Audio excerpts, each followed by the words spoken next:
And we're live. Hello, Perpetual Traffic listeners. Welcome to Perpetual Friday. I'm Kasim here with my illustrious co-host, Ralph Burns. Hello. Hello, hello. And we're here for you. So if this is your very first time joining us, um, we run the Perpetual Friday meeting in order to learn more about what you want, what you're interested in. And we want to use the Q&A session here in order to inform the Perpetual Traffic podcast. So on the right-hand side of your screen, if you're looking at a desktop, you'll see a chat pane. Please use it. Let us know what questions you have. If you're on a mobile, you'll notice a little icon right underneath the screen that allows you to chat right at us. There's a mild delay, but once we get your chat, we're going to dive right into it. So um, take advantage of that. Ralph, how did I do there? Very clear. Clear instructions. I'm gonna try and open my window here without disconnecting my computer because it's I'm rooting for you. little bit dark in the office here. So hang on, I'm gonna go off camera just for 1 second. Whoa. And we're back. How's that? Oh, you're back. I just went off camera somehow. Huh. Where's Super weird. Kasim? I don't know what happened. See. Oh, I'm There you back. go. You're there. Nope, just there. All right. We use a streaming software, and it just sent me a little message saying we can't access your camera. So I'm gonna hope that was the end of that. Yeah, let's set that behind us for right Yeah. now. So how was your week so Cheers. far? It's not quite there. Cheers. Cheers. My week was awesome. I'm having a blast. We're exploding, which is a good problem to have. Yeah. How about yours? It's good. I mean, we're really kind of gaining traction with some new marketing messages, and putting together my TNC presentation, which I'm pretty excited about. I'm not excited about having to work all weekend to put it together, but I do have to do that. Obviously, it's kind of part of the process. But yeah, we've got 3 individual case studies we're putting into that presentation to sort of show people what we've been doing since the first of the year, and some of the types of things that we're doing for some of our customers and how they're getting good results right now, even in spite of iOS, which is kind of a big thing. So that's pretty exciting. The whole team has been a part of that. So that's been the big thing this week. The big push this week is for that. So yeah, because it was a little bit of a last minute thing for TNC, but that's all right. We were planning on being out there anyway, and we're going to be doing a couple of podcasts up there in the podcast bubble, as they call it, which is a pretty cool thing. And we've got some good guests, and we'll be hanging out, and then hopefully seeing and meeting some Perpetual Traffic listeners out in San Diego. If you're going to TNC, definitely hunt us down, find us. We'll be at the podcast booth. Kasim, you're going to be emceeing one of the stages, right? Yep, I'm seeing one of the stages, and we're giving away tickets to Perpetual Traffic listeners. So if you're not going to TNC, it might be worth considering. Because Ralph and I have a little promo running. You got to earn them, but they're earnable. Mm-hmm. Yeah. Do we let the cat out of the bag now, or do we make them wait until the episode launches? Well, it's launching on Tuesday, but I Yeah. mean, is it Tuesday that it's going to come out? It might be the following Tuesday, now that I think of it. Yeah. So we should tell them now. Yeah, I think we should tell people now for sure. So, just for tuning in on this Facebook Live here, and we've got some loyal folks who do tune in every single week. We've been doing this, a couple of months now, Yep. consistently. So, yeah, let's do it. So, All right. what do they get? What's the contest? What's it all about? We've got 10 networking passes, and the networking passes are going to get you in a main stage. They're going to get you into the exhibitor hall, the sponsor hall, and a lot of the social events. They won't get you into all of the breakouts, so they're not all access passes, but everything I just defined is insane value. Every year, the keynote speech alone is worth the cost of admission as far as I'm concerned, and that's main Yeah. stage. So you're going to get all Sure. the really big speakers. You'll probably be able to see Snoop, I imagine, Hmm. and who else is going? Who's alongside Snoop? Martha Stewart. Martha Stewart. Yeah, Mm-hmm. Snoop and Mar Stew. So we've got 10 of those passes to give away. The first 10 people to write an honest, preferably kind, but honest review of the Perpetual Traffic podcast on iTunes, screenshot it, and tweet it at Ralph. The first 10 get the networking passes to traffic and conversion. And y'all, an all access pass I think is $2,500 retail. Like, this is not a small give. Yeah. So Ralph, what's your Twitter handle again? It's Ralph HB. It's Ralph HB. That's right. Ralph, RalphHB. So I've got like an old school Twitter handle. I guess if I did it today, it would probably be a lot longer. But yeah, Ralph HB over at Twitter. Just a screenshot. Just send it to me on the Twitter sphere. And the first 10 people to do that with an honest review, honest or dishonest, either way, as long as it's good. As long as No, it's we're nice. just kidding.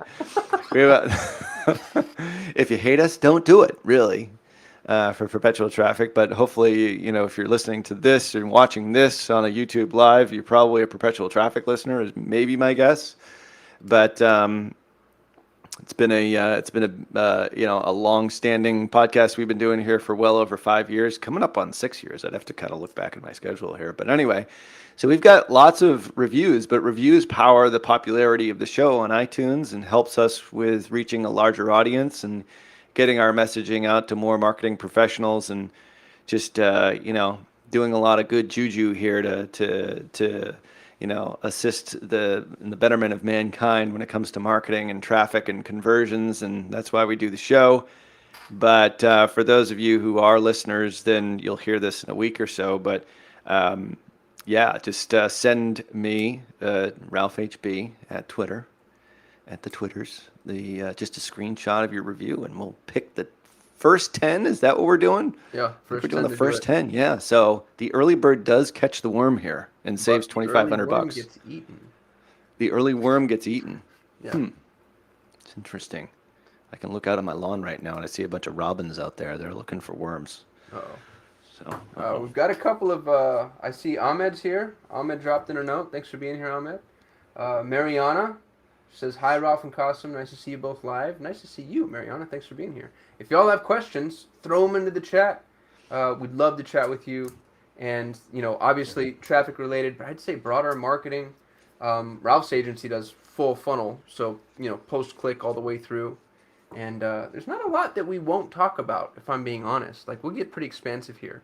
And I'll just make stuff up if I don't know the answer, so feel free to lob it over. I do have a piece of news. Yeah, go Google for it. just rolled out kind of an insane feature. They're calling it conversion value rules.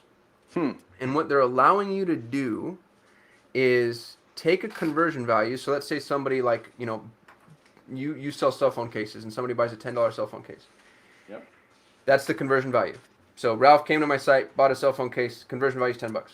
Well, Google is allowing you in the conversions column to create rules around those values. So you might say, hey, I know everybody from California, statistically speaking, ends up buying double over time. So if the prospect came from California, then the conversion value is worth 2x. Or if the prospect was on a mobile device, or if the prospect was a part of this audience. Those are the three dimensions. It's location, audience, device. But they're letting you say, the conversion value is worth a certain percentage, or just a static integer, so like $5 more or whatever, which allows you to account for the lifetime value of that customer. It's pretty sharp in theory, because basically what Google is saying is, look, we want to make sure that we're bidding the cost of the customer, not the transaction. And there's the other way to do that is to pipe the information back into Google using offline conversion actions, but very few people do that. And so now they're letting you use what you know about your customers and add that information on the front end. Here's the problem. Well, there's actually a bunch of problems with this, but the biggest one that I see is I see agencies spoofing conversions all the time. And they'll do things like, somebody landing on a page views a conversion. We evaluate a lot of campaigns. That's our primary call to action. And so I get into these campaigns, and some of the stuff they do is actually really creative. Like, it's almost impressive if it wasn't so, unethical. Um, but it's hard because when they do that, like a page view counting as a conversion, you're going to get hundreds, if not thousands, of page views, and customers can usually see through that. Google just gave the bad guys the ability to paste the lie. So they're basically going to say, hey, boost all conversion values by 20, 30%. And, the for a client that's not paying really close attention, they're never going to know. Hmm. Unless they and it's kind of hidden in the dashboard where the conversion value column exists is hidden. There's a bunch of other issues too, but that's the one that really struck me as, man, you're just equipping the folks that want to use faulty or faux conversions. Hmm. So how are you guys? This just rolled out literally Yesterday, what? Yesterday. yesterday, yeah. Okay. So have any of your guys started to dabble with it at all, or at least sort of look at it and look at the validity of the data? No, well, we use offline conversion tracking on the back end, which is I think the more effective way to do it. So the counter story is somebody buys a $10 cell phone case, and then 18 months later they also buy AirPods or whatever. You can, because you're tracking that first party data, which is something that we're now going to talk about forever. Mm-hmm. You can append that GCLID to that new transaction, give it back to Google, and say, hey, this customer's worth even more. That's the better way to do it, because that's Mm. a real number. Instead of guessing at what this customer might be worth, I'm going to give Google the real numbers on an ongoing basis in perpetuity. So this is really for folks that don't want to go through that hassle and that headache. Hmm. Okay. Yeah. So how do you see yourself using it? Like California buyers was one of that was a good example. Like where else would you potentially use it? If I wanted to really juice the algorithm, if I wanted to lie to Google and I wanted Google to get more aggressive with my bidding, especially if I was in the e-com space, and especially if I didn't mind loss leaders. So if you're new to the space, let's say you're venture backed and you've got the money and you just want to earn customers, Google's going to try to spend your money efficiently. So you're selling shirts and the shirt's $50 and Google knows that, 300% ROAS is generally necessary in order to equip proper margins and whatever. Um, and you're like, I'm not selling enough. I know once I get somebody to wear my shirt, they're going to wear a bunch of them. And once I get people on our list, we're able to like really, there's a huge ascension model here. So I'd go in and tell Google, hey, this customer's worth 3, 4, 5x, and then that'll give Google the latitude to say, okay, we're going to bid more aggressively. So if I have an early stage client that wants to be aggressive and has the budget to do so, I'd do that. It's basically lying to Google about what you're making, but they're giving you the opportunity to do that. So I would anticipate them understanding that that's how people are going to use it. Hmm. How often do these types of updates occur? Like, is this it's like weekly, there's something new when you go Every into week. Google AdWords? Yeah. Yeah. Yeah, and they never tell you. Is the funny thing is, like, sometimes you'll get a mild tweet. There's a gal who's like the Google Ads evangelist. She'll like tweet out something, but usually it just shows up in the dashboard and then somebody spots it, and you have to kind of just have your finger to the pulse. Some do it like Reddit threads. Search Engine Journal does a good job at kind of tracking those things. Um, but yeah, they're just, and what bugs the daylights out of me, and they do this with the organic too, but they'll roll things out and it will have been rolled out for 6 months. And then they'll come out and say, oh, by the way, we made this change to the algorithm or the machine learning. And then you get to look at it and go, well, crap, that's why performance dropped or increased or whatever. And now they're telling us, and they do it because if they tell you about it beforehand, everybody's up in arms and we push back and it's just, a shitstorm. If they do it after the fact, you've already acclimated to it, you've already adjusted it, and then they tell you what it is that they did. Hmm. Got it. Yeah, they're not super friendly with the agencies. They don't like us. Yeah. Yeah. It would seem that that's an interesting. With Facebook, it's sort of the opposite. Like they tout almost anything that's new in a certain way. Like we're in constant communication. I mean, there's some things that we notice that they don't really pick up. Um, but our partner manager is pretty good about proactively. I mean, a lot of it is like privacy stuff, and I'm kind of looking at most of the things that we got from her this week. There's something that I should mention about Instagram Reels here for sure, but a lot of it is just more public policy things. Mm. Some blueprint trainings like community standards, those kind of things. But then they will issue a new release or a new potential placement or something like that, and we're notified of it. I don't know. That's really interesting because I mean Google's just so big. It's not like they don't have the personnel to at least talk to you guys as an agency about it, but they just choose not to. Like what does your rep tell you? We don't have You're one. from you don't have. I thought you had. Oh, Yeah, really? no, we don't have a direct partner manager any longer. We lost them in a shuffle of resources, and now instead of an agency manager, what they're trying to do is they're trying to assign one resource for every individual account. And what they want to do is instead of being Google in touch with the agency in touch with the customer, they want to be Google in touch with whoever's managing the account, preferably the customer. And so we get emails every single day from the Google rep emailing us and my customer, the end user, let's say. Hmm. And it's funny because they're aggressive. Like the one yesterday was, hey, I can't get a hold of you. I've made some recommendations that will improve the performance of this campaign. You haven't implemented them yet. It's been 3 weeks. And what they don't realize is probably, I don't know. The reps don't realize is the recommendations are atrocious.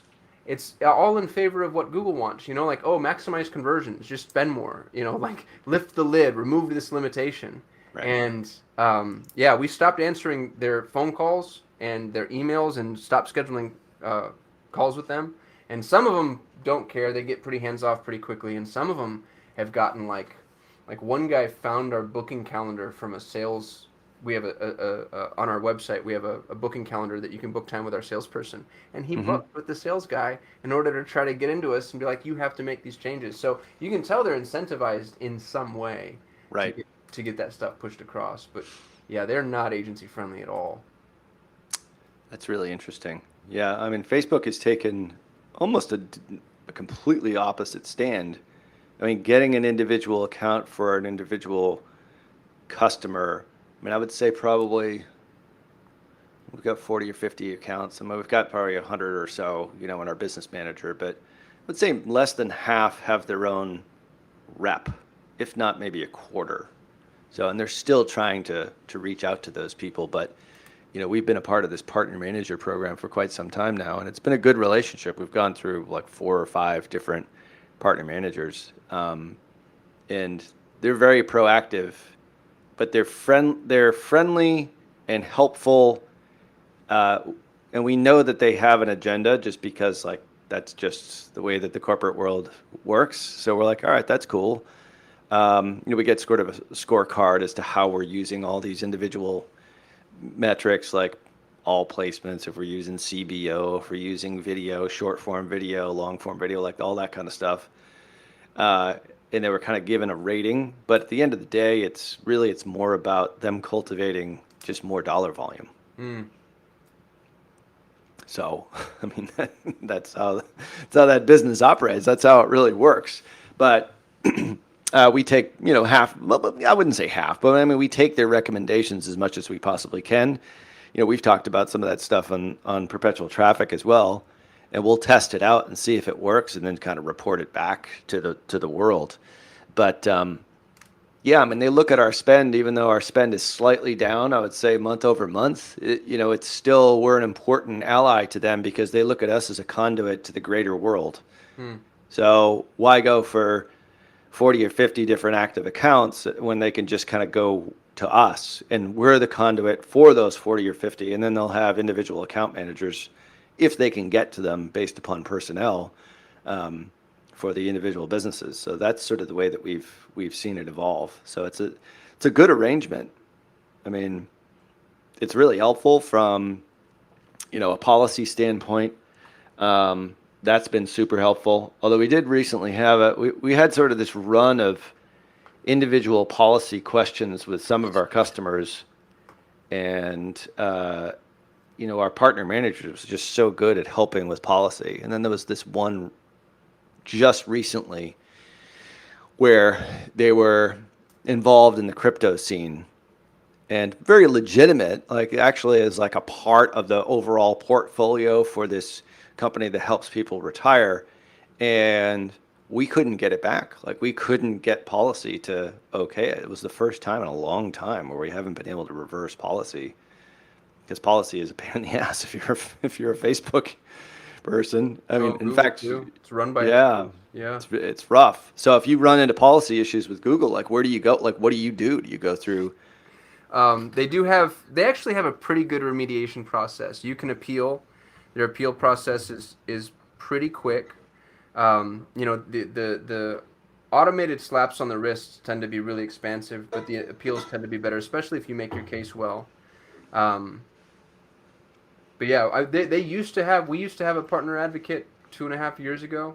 We Mhm. actually had it through an agency that was helping us with some white label services, and then when we dumped that agency and brought everything in house, um, we lost that resource. And what's interesting about it too is I've talked to other agencies since, and everybody's losing them. Like Google seems to be pulling back on their commitment to agencies, um, and it makes sense. They want to go to the end user. They want people to feel like it's so easy that they can just, here's my URL, here's my credit card, go, I trust you. Hmm. And I think in a couple of years that'll actually be the case. Like Yeah. there's a couple Google products now, like Google sponsored listings, I think they're called. They're these little tiles that show up for very specific industries. Like if you want a plumber, and you search for plumber near me, it's not a normal Google ad. There's all these little tiles that cascade across your screen. Yeah. The content there is very limited. You have to have a background check. Google guarantees the work for up to $1 million, and it's not hard to do. Like you don't need an agency for that stuff, but all the rest of the stuff is so complex, and I think I don't know if they don't get it yet, or they're like planning for the future where you're not going to need the agency in their mind, but they've Hmm. just kind of locked us out. Yeah. Two, you know, monolithic, uh, tech companies with very different strategies when it comes to like what it is that we do. That's interesting. And Even YouTube is data. the same. It's like it doesn't. There's no difference between anything. It's like it doesn't matter. What was that question, Ralph? Sorry.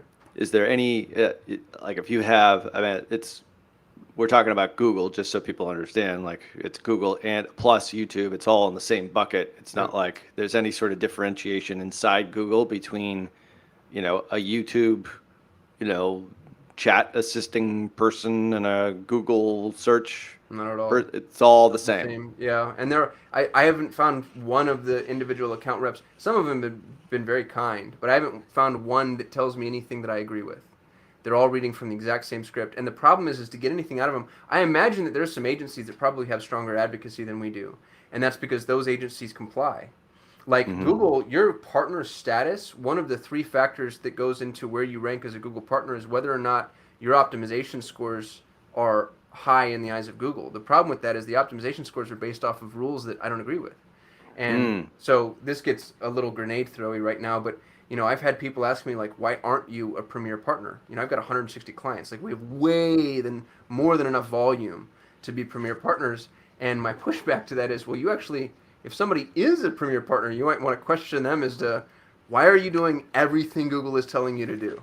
Right. At that point, you can just go into the recommendations tab and just greenlight everything, and you're good to go. So in your case, like a Google Premier Partner is a stamp of disapproval. Potentially, there's some good Google Premier Yeah. partners, and Okay. what they do is it's really hard, but they spend a lot of time explaining why they're not doing stuff, and then you can have things dismissed. I just haven't. I probably should. We just haven't. I don't have the patience for it.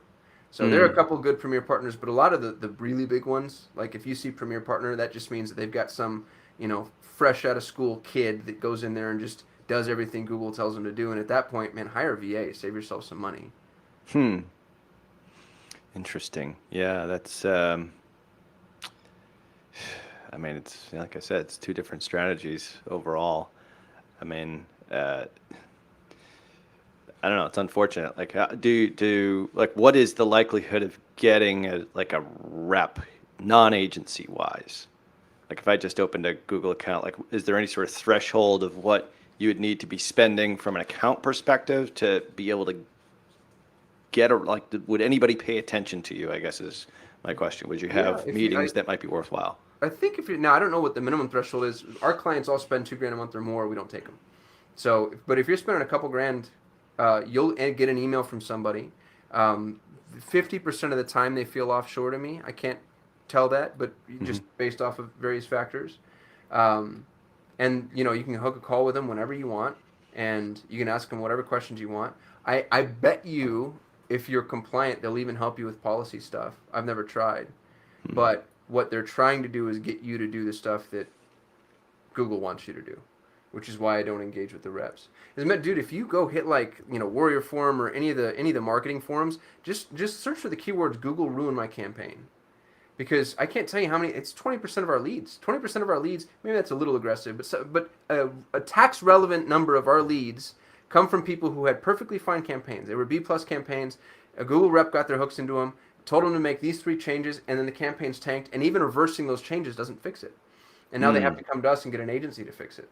Um, so yeah, don't listen to what Google says. Google's dashboard lies to you. Like they have these recommended settings in brackets. Facebook does this too. In brackets, Yeah. it'll say like you have these 3 options and this one's recommended. And Hmm. 50% of the time, like I'll give you a really specific example. When you're picking a geography in Google, there's a couple of options. You can say people in or interested in this location.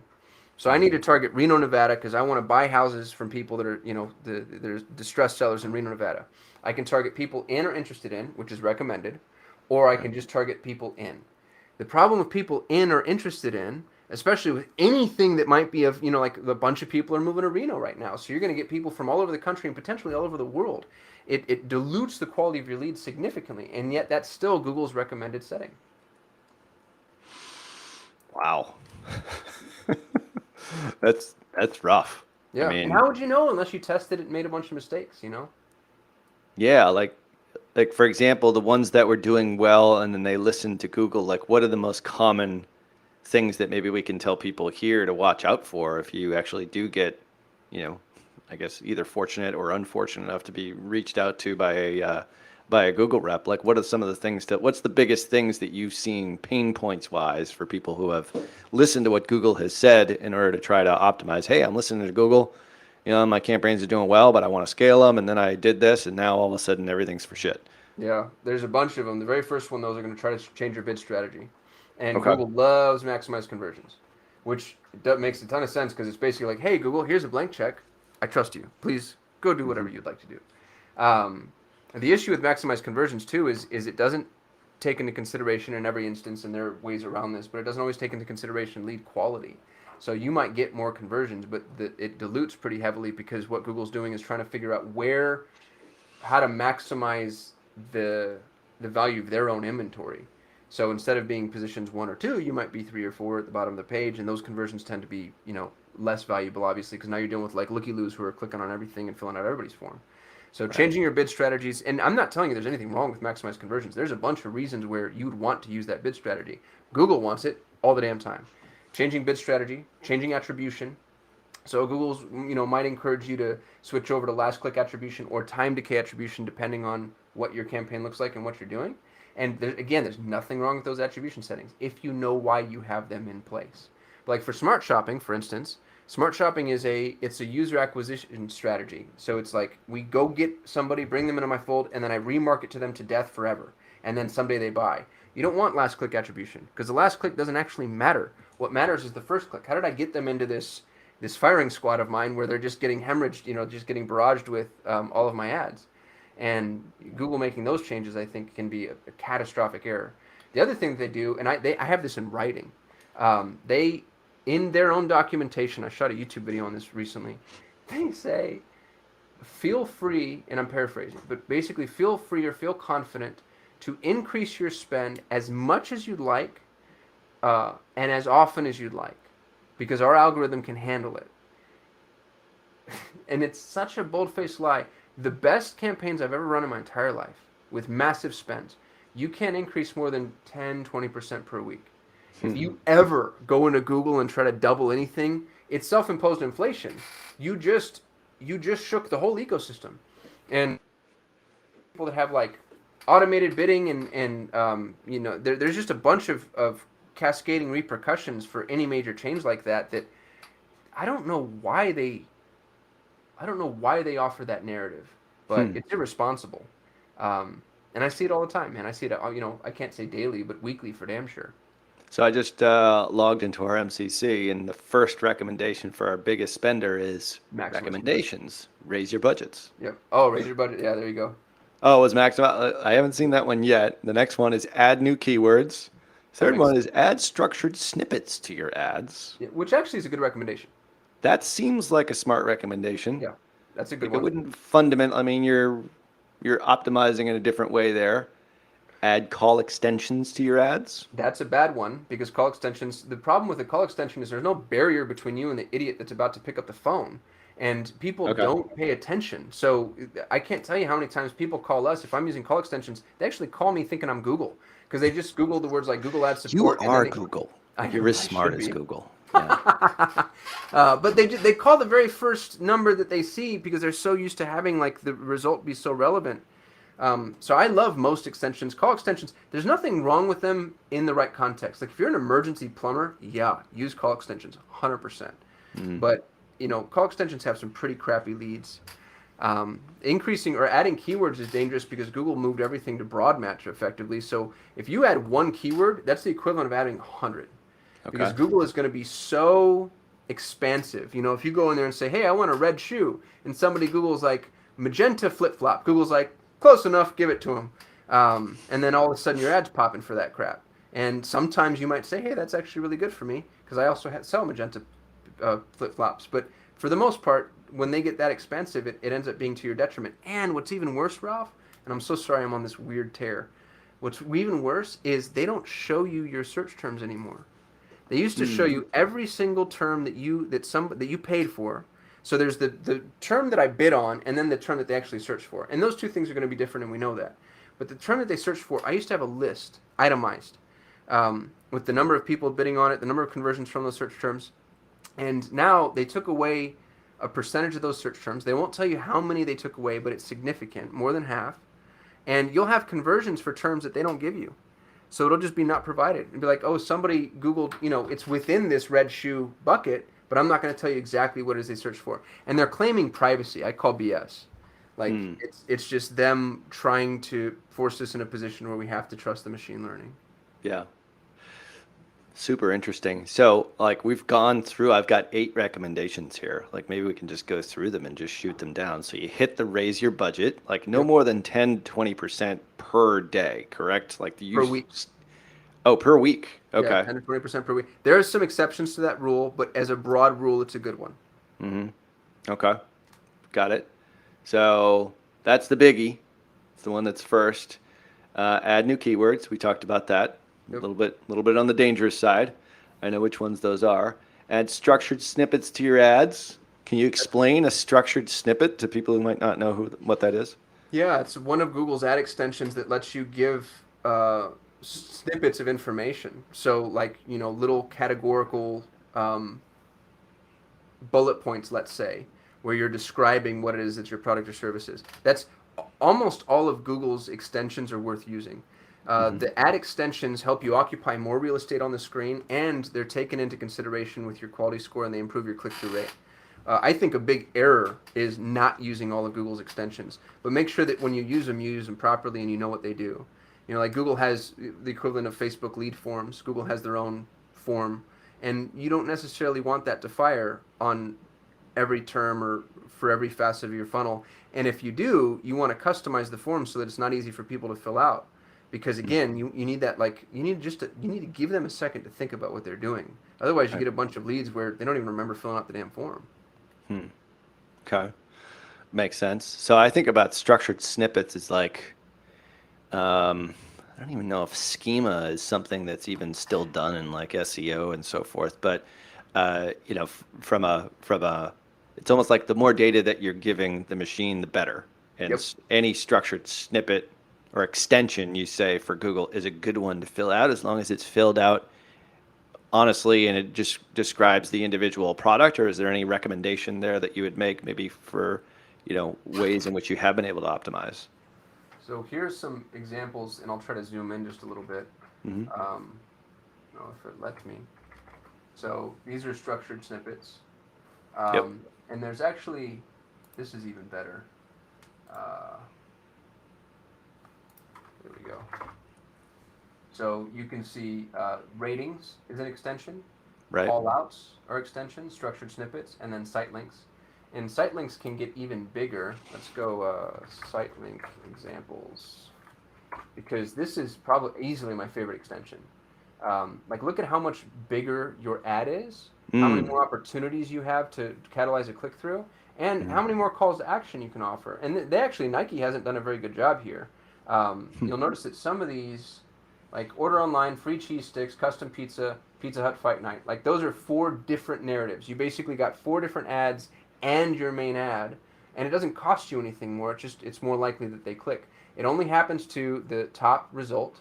And it's a sign of relevance. But if you don't, and what's weird about these is Google builds this ad for you. So you say, you could have 15 of these extensions, and then Google's going to say, and I'm being facetious, I don't know if 15 is more than the max or not, but you could have a bunch of these extensions, and Google's going to say, all right, well, I think these 4 are most applicable to Ralph. That's what gets really creepy here, is Google knows what appeals to you. So they might be like, oh, you know what, I know Ralph watches the fight, because they read your email, they have your purchase history, all that stuff. So the Fight Night extension is going to be more likely to get fired for you, and then maybe for somebody else they're going to fire the cheese stick extension.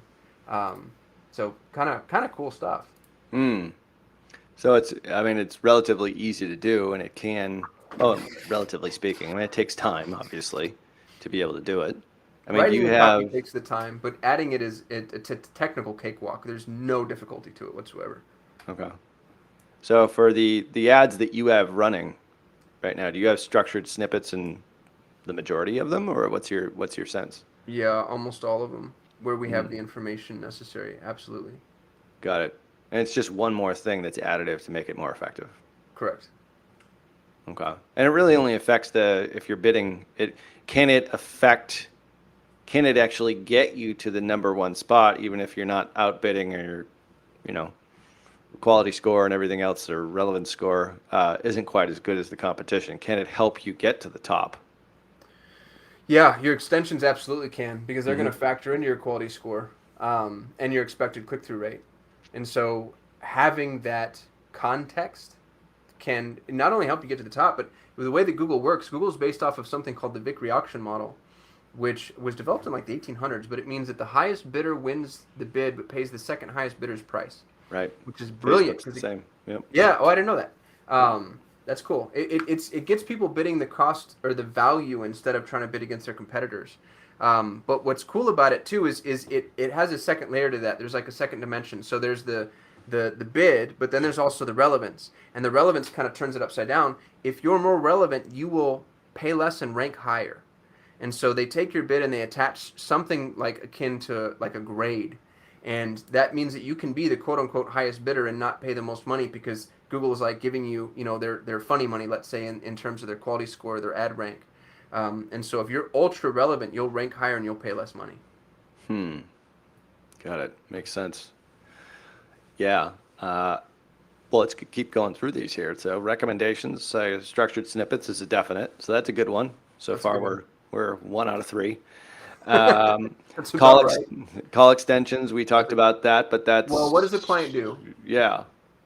In this case, no. They're not calling. I Yeah. suppose they could. This isn't like a local business where they're, calling in for a, pizza order or something like that. Yeah. So, this is a digital products company. No, that's a crap recommendation. Yeah. Yeah. So they're just sort of painting a broad brush here and add this in, and it could actually screw things up.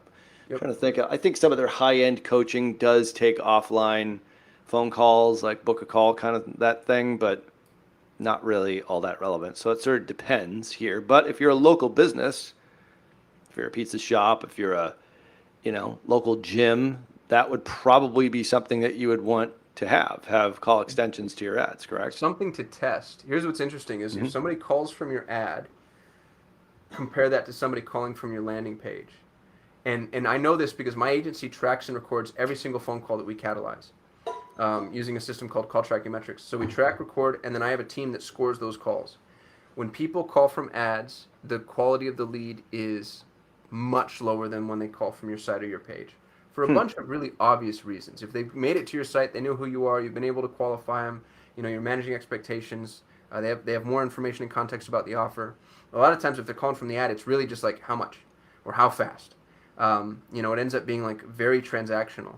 So for How call about like a extension. restaurant though? Like I've done this with restaurant, not to interrupt, but No, and not to, dispute what you're saying, but it's like I always forget, like, did I call from the ad or did I call from the page, or did I go to Yelp? Like I don't really remember. Like if it's a restaurant, I'm calling. If they don't have like Toast Tab or something like that for takeout, I have to call. Like actually, this happened 2 nights ago. We ordered sushi. I think I called directly from Google. Like, you know what I mean? If it is, yep. but you don't have any. Do you have restaurants as customers? Like Not maybe that's an many. extreme example. Okay. Yeah, well, we have a food delivery service. One of the Okay. issues we run into with restaurants is, let's say that you're Ralph's Italian food and I'm Kasim's Italian food, and somebody searches for Kasim's Italian food, but because they search for Italian food, Google in their broad match wisdom, they give me both ads, Sure. and not paying attention, You which might just again, click, right? they just click the very first one, and now all of a sudden they're calling the wrong Italian restaurant. So I'm not saying not to use call extensions. I'm just saying It's test just them. funny the idea of us having competing Italian restaurants. But anyway, go ahead. Neither one of us is Italian. Although my wife is Italian, but not really. She's Jewish Italian. But anyway, keep going. I digress. I don't think anybody would be able to tell the difference. Yeah, I'd have like curry spaghetti or something. I don't know. Yeah, I'd have mine with like bangers and mash on it, like Irish spaghetti. That's Scottish. I didn't even do that right. Uh, so you were talking about call extensions. So for a local business, let's use that example. When should you use call extensions? Obviously not in this digital products business. So this is a Yeah. crap recommendation, but where would you use it and where would you like it? It depends on how responsive they are on the phone too, right? That's huge. Yeah, but Yeah. I would basically always test it. Always test it, Okay. but don't be surprised if you turn it off 51% of the time or more. Okay. Got it. And you would test it. Like no restaurants for you. I'm just thinking like restaurants, what the hell? Like that's a no-brainer. Like Like people Montessori call. schools. Okay. So So an inquiry. I've got 30 Montessori schools that are Hmm. clients, and one of the things that sucks about Montessori schools is you'll get people, and again, it has to do with the broad match and the fact that competitors overlap. But you'll get people calling saying, "Oh, I'm running late," or "My little guy's sick," and they're calling the competitive school, Oh, and they don't even jeez. realize that they've called the incorrect school. And we hear this all the time. Um, so Huh. even from a sales perspective, you'll get somebody saying, "Hey, is this Sunny Slope Montessori?" And then what's so funny about the Montessorians, I have to train them on this, is they'll be like, "No, but I can give you their number," and it's like, "No, don't do that." Say, "Well, we're an accredited Montessori school. If you'd be interested in a tour, blah blah blah." Like they're not good at pivoting, Right. pivoting away from sales prospects. But yeah, call extensions can be they're not bad by any means, but they're not like the gold standard. I mean, call only campaigns too. You have a bunch of people that run call only campaigns. The other thing about those is they're expensive. Hmm. You'll end up paying you might get triple the volume of calls if you were just pushing people to the page and not relying exclusively on call only. Got it. Um, and then the big exceptions there, like I mentioned earlier, emergency plumbing, emergency septic, emergency rooms. Like we've got a couple quick visit clinics. They do great with call extensions, obviously. And call extensions really just is having the touchable phone number in the ad itself. Bam. Yep. Correct. Okay. Just making sure our listeners know what that is. So I guess it really depends on, well, it depends. Depends on the breadth of the ask, probably. I mean, if it's a short ask, like, hey, I want to get a pizza, like, why wouldn't you do it? It's kind of a no-brainer. But if Yeah. I'm signing my kid up for a, 5-figure a year Montessori school, I might want to, maybe consider it, test it, and think of other ways in which to get them in with a little bit more information first before they just are in there kicking the tires or whatever it happens to be. So it's an Yep. individual recommendation, it sounds like, Yeah. Well said. for sure. So, all right. So unless we have any fire burning questions here, your ad group does not have any ads. Well, that's probably just an empty campaign somewhere. I don't think That's that's all probably a that. good recommendation. Yeah.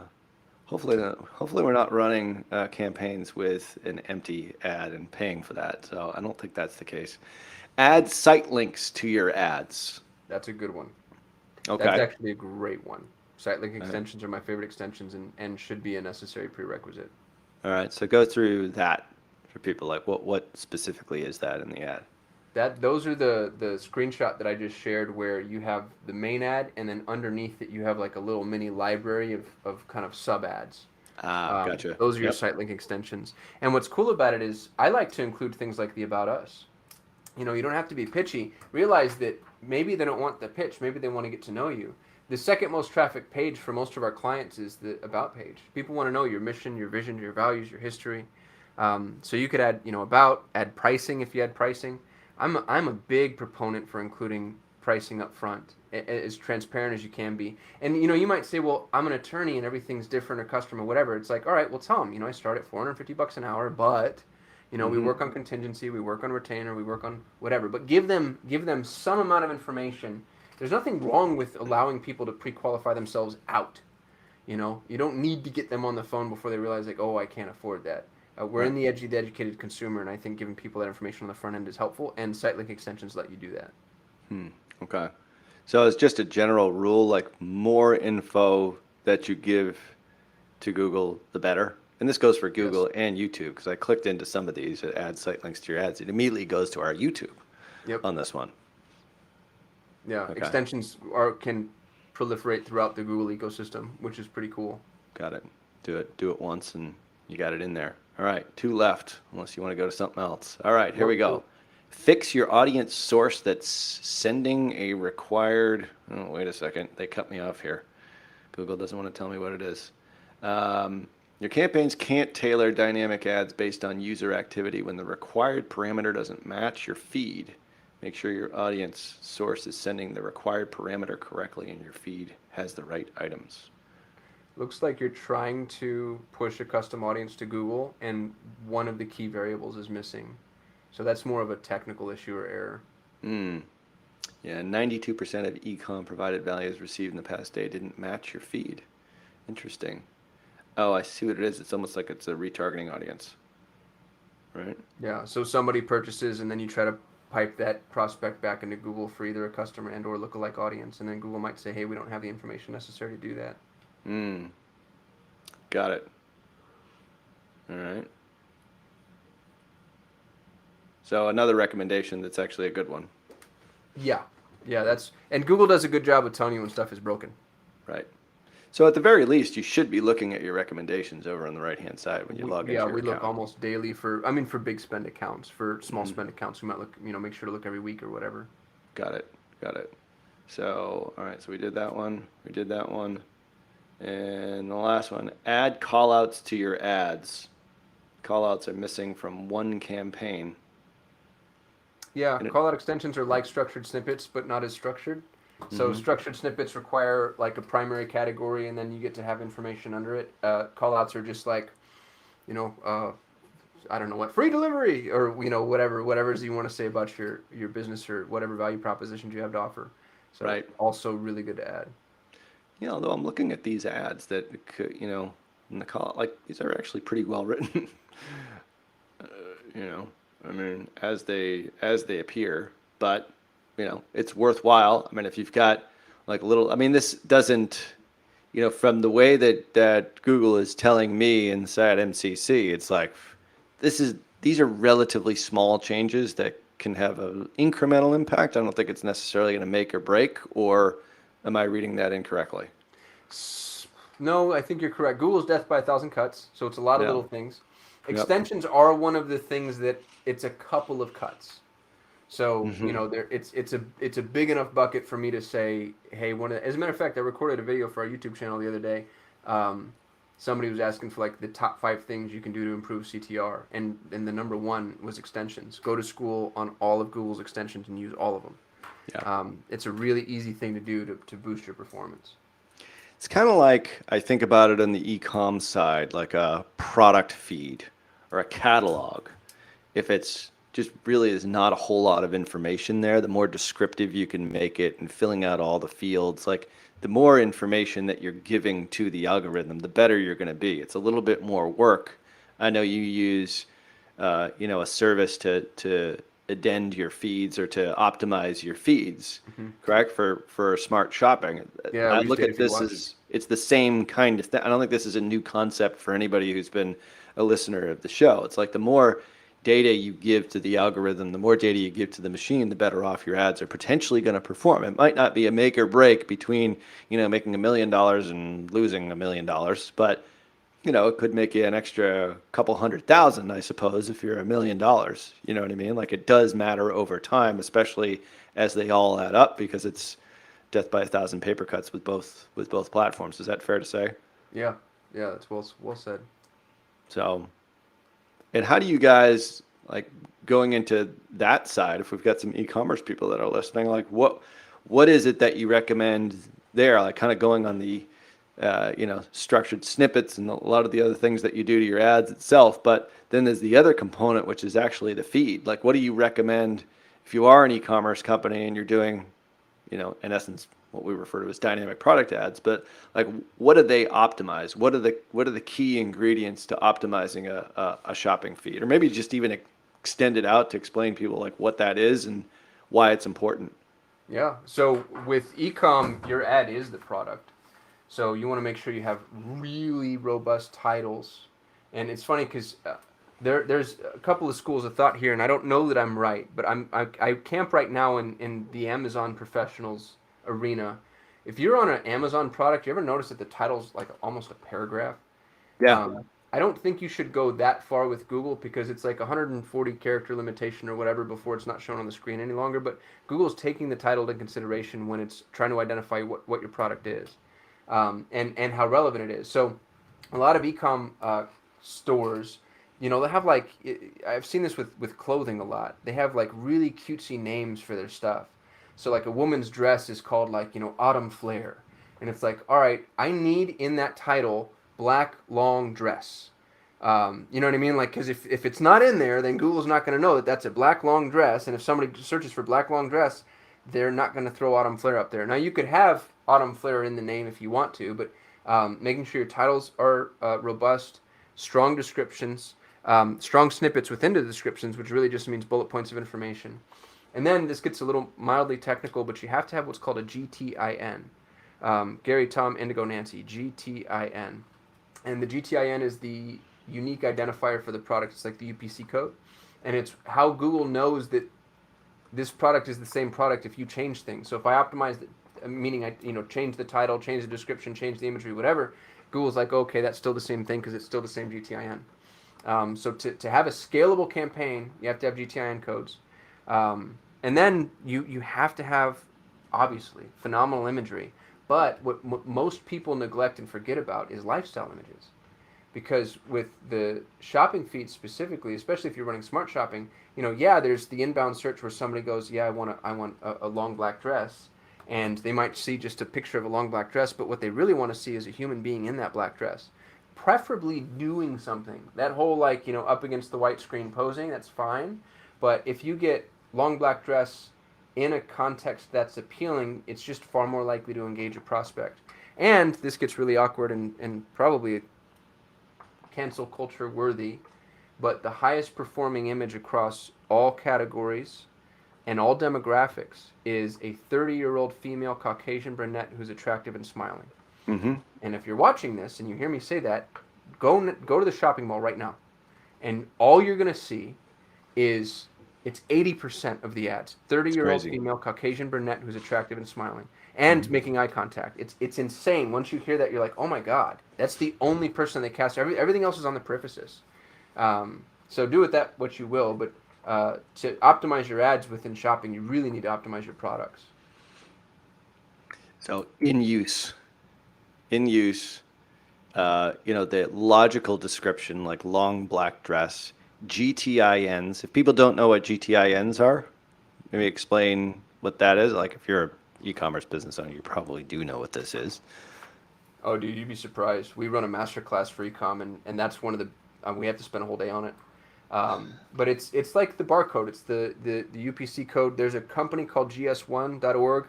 They're a nonprofit. They issue GTINs that you can purchase. If you're drop shipping or buying from a manufacturer, they should supply you with the GTINs. Some don't, and that's a war you have to go to with them.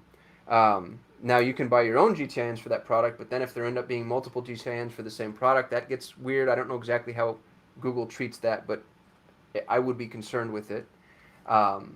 If you have your own products, you need GTINs for those products. If you have custom products, you're in rough shape. Like if you're selling custom oil paintings, um, I don't know that I would do it at that point, to be honest with you, because you're not trying to optimize for scale. But if you're selling, let's say you're selling a bracelet where I can customize my name on it, that's one GTIN for the bracelet. Mm-hmm. But every variation is its own GTIN potentially. So if I have a T-shirt with 3 different colors and 3 different sizes, each small black T-shirt, that's its own GTIN.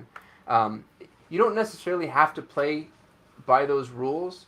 Like what we had a client who sells a immense amount of colognes and perfumes, and he didn't want to have to do a GTIN for every single bottle he had because he had so many. So we just did it for the smallest one, and we did it for the smallest one because that's the cheapest price. So when somebody searches for such and such cologne, then the cheapest one comes up.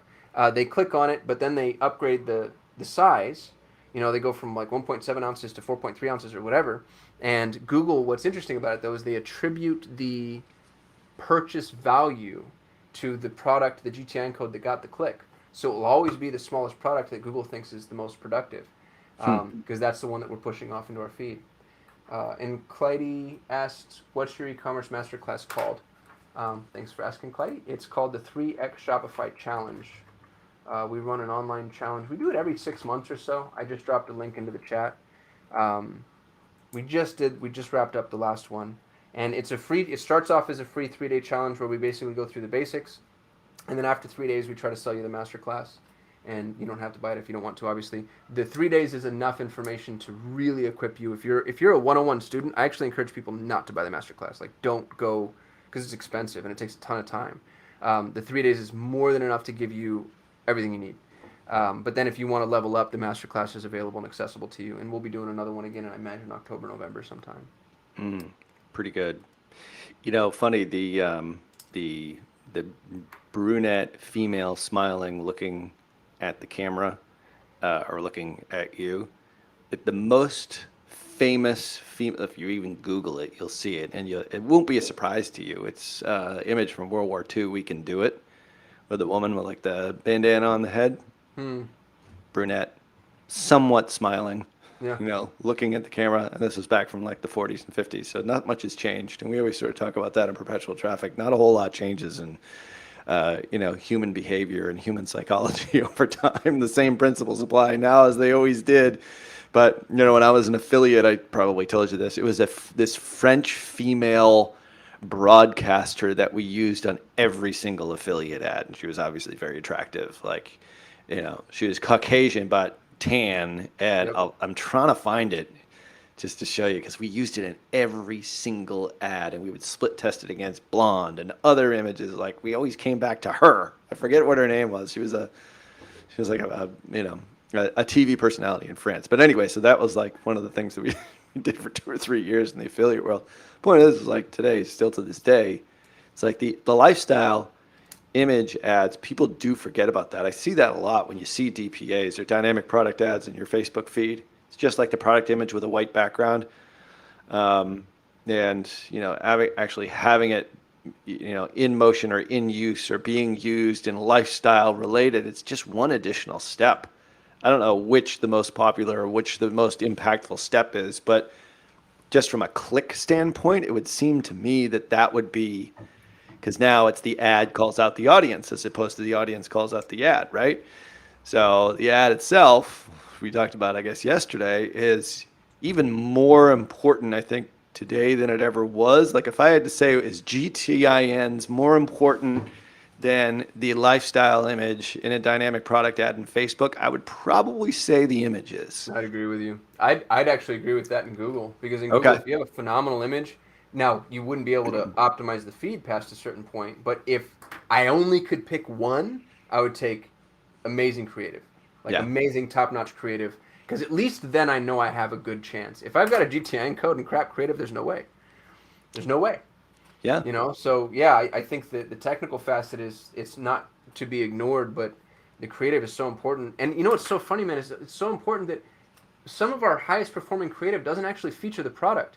We've got a client that sells these really interesting purses, and some of her pictures, it's a young woman walking with the purse, and the purse is over her shoulder, and where the shot is from a direction where you can't even see the damn purse. No kidding. But they're selling, like a whole image The thing. lifestyle or The lifestyle, yeah. I mean, that's Yeah. why we call them lifestyle ads. So Yeah. the image appeals, it earns the click through, and then they page through the purse. Right. And now they get to see it in its detail. Yeah.